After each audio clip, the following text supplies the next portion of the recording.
Growing up near St. Louis, the author's early childhood was framed by a dark, invisible presence. Her biological father, David, suffered from severe mental illness. He battled schizophrenia and a multiple personality disorder that made his behavior entirely erratic and profoundly terrifying. As his psychological state deteriorated, David was confined to a mental hospital. He was physically removed from the home, erasing him completely from his daughter's earliest memories. She was born into an environment defined by extreme, unpredictable psychological terror. The sheer danger of David's illness climaxed in a single, terrifying act of violence against her mother, Sandra. While Sandra lay helpless in bed, David stood directly over her, aimed a gun, and pulled the trigger. In that exact fraction of a second, Sandra's body inexplicably flipped over. The bullet missed. Sandra walked away from an execution. She interpreted that impossible survival as direct divine intervention. That second chance at life became her mantle. Sandra committed every remaining day of her life to a singular mission, shielding her daughter from David's shadow. 11 years later, David's violence reached a fatal breaking point. In a sudden fit of rage, he stabbed his own parents, killing his father and severely wounding his mother. A massive manhunt ensued. The author, now a preteen, discovered the horror by watching the 5 o'clock news. The mugshot broadcast on the screen was the first time she had ever seen her father's face. 3 days after the stabbings, authorities found David dead in a pond. Sandra reacted immediately. To protect her daughter from the media spectacle and any remaining physical danger, she hid her away at an aunt's house in the country. Sandra moved from personal survival to actively building physical barricades between her child and the chaos of her family tree.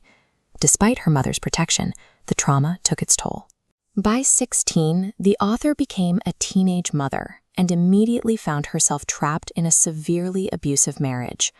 Left to navigate life as a single mother of 4 children under the age of 5, she sought solace in the chaos, developing a severe methamphetamine addiction. She began to deeply fear her own genetics. She worried she had inherited the exact same psychological disorders that consumed the biological father she never knew. This pattern in trauma recovery is often referred to as a generational curse. Family dysfunction lies completely dormant in a person's DNA, waiting quietly for a traumatic event to activate the cycle all over again. Sandra's physical shield could keep the external world away, but the threat had mutated into an internal, repeating cycle. The author eventually hit rock bottom. She endured multiple incarcerations, began selling drugs to make ends meet, and entirely lost her ability to cope, prompting an intervention by the Department of Human Services. The state intervened, and her 4 young children were placed into the foster care system. Facing the total collapse of her family, Sandra stepped in again. She uprooted her own life, moved in with her daughter, and provided the absolute stability required to get the children back.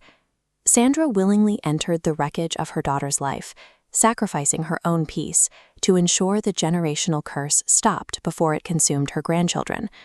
With her mother acting as a safety net, the author began an intense period of self-reflection.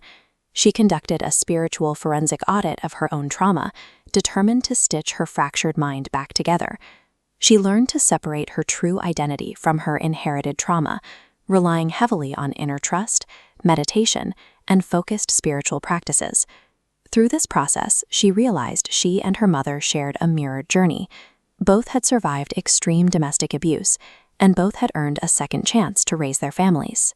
Sandra's relentless protection over the decades bought the author the crucial time and space she needed to finally face and dismantle her inner demons. Today, both women have completely overcome their respective traumas and past addictions. They now operate as a unified front, stepping up together to raise the author's grandsons in a safe, loving environment. The cycle of inherited madness and violence that began with David has been definitively stopped. Sandra's lifelong shield proves that maternal devotion is an active, structural force, capable of rewriting a family's legacy from shadow into permanent light.